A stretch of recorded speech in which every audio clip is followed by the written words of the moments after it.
The midfielder picked up his 10th booking of the season, a disciplinary record his manager is less than pleased about.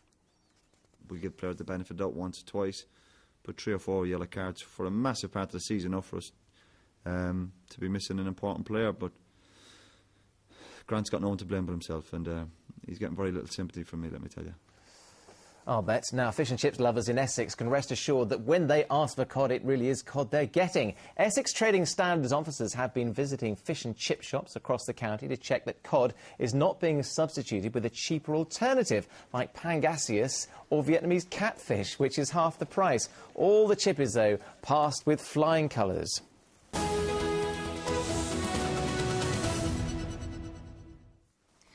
Now, it's nearly 50 years since the first ever weather satellite blasted into space.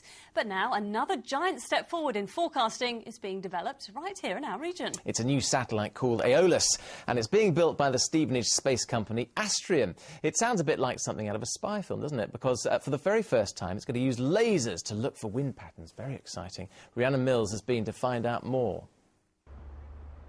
From barbecue summers to winter whiteouts, getting the weather right is a British obsession. Forecasters use all kinds of technology at the moment when it comes to predicting our weather. Of course, those predictions aren't always spot on. But now, here in Stevenage, they're developing a world first, which should make those forecasts much better. It's called Aeolus and worth £150 million.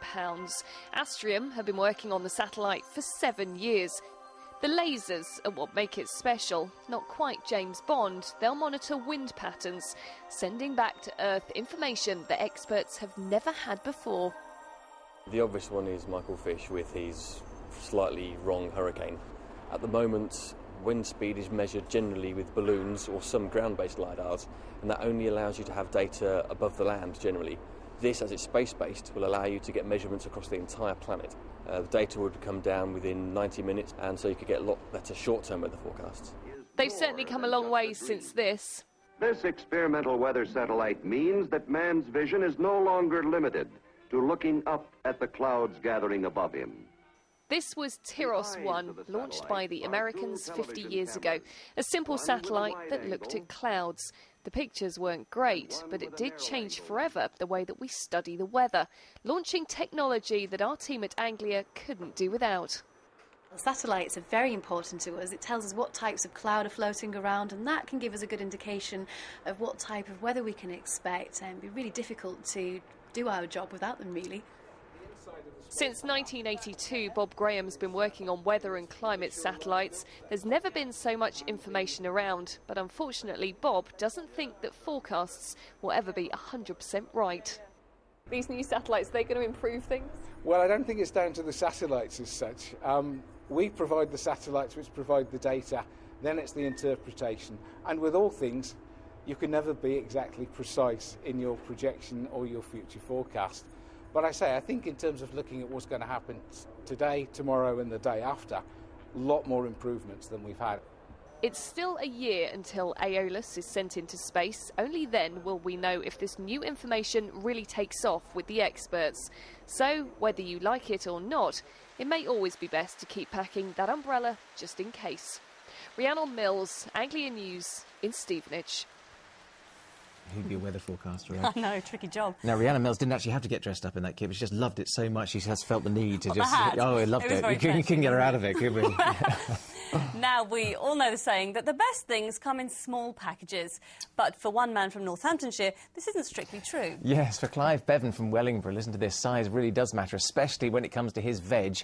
They're record-breakingly big, eye-wateringly so, in fact. And today, a delegation from China came to learn about his special secrets. Hannah Pettifer explains why. We may have all sneaked a peek at the next-door neighbour's vegetable patch for some tips. But the secrets of this record-breaking giant vegetable grower could soon be travelling 5,000 miles across the globe to China. So they, too, can become world record holders. From what I can gather, they've got no records at all in China of growing giant vegetables. And I think if I can take my little bit of a knowledge across to China, then we can have some giant vegetables grown in the east. Clive's been growing giant vegetables for over 10 years. He currently holds the world title for the heaviest aubergine. His 10-stone marrow broke another world record in 2005. And back in 2001, his cabbages grew so big he needed a crane to pick them. This delegation from China now wants to know just how he does it. They haven't got the knowledge at the moment to grow this side of vegetable. We got to bring the knowledge to the eastern side. Then maybe in the future, everybody can have a giant vegetable. Now, we're only just coming out of the winter months, so obviously not very much is going on in the allotment at the moment, but it won't be long before we find out if one of these could be a world record breaker. And the world of oversized veg is certainly mind-boggling. The world record for a radish is just over 30 kilograms, so about the same as a baby hippo. Carrots can grow to over 19 feet, the length of a school minibus. But vegetables don't get much bigger than a pumpkin. The world record is a whopping 782 kilograms, around the same weight as a football team. So what's the top secret behind Clive's success? First of all, you've got to have the right seed. Then, it's the same with any type of thing. You've got to have a little bit of knowledge on how to do it and a good slice of luck. And if it's as simple as that, it may not be long until this record breaker has a few of his own records broken.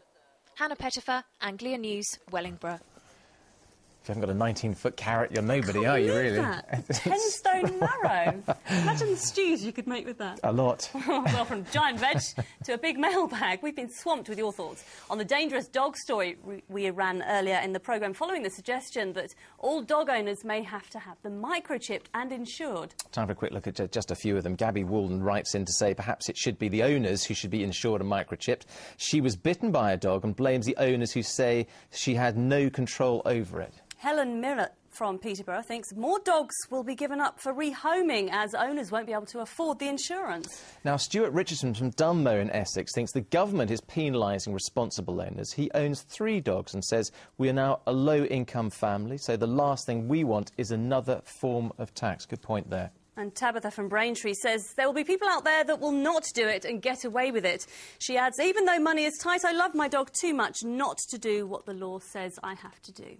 As ever, thank you very much indeed for all of those. Right, let's take a look at what to expect on the national news in a couple of minutes from now. Got a new weather satellite tonight. Well, how could we possibly go wrong? And on that veg-filled programme tonight... It was, wasn't it? Have a lovely evening. Thanks for watching. We'll see you again tomorrow night. Bye-bye. All the best. Bye-bye.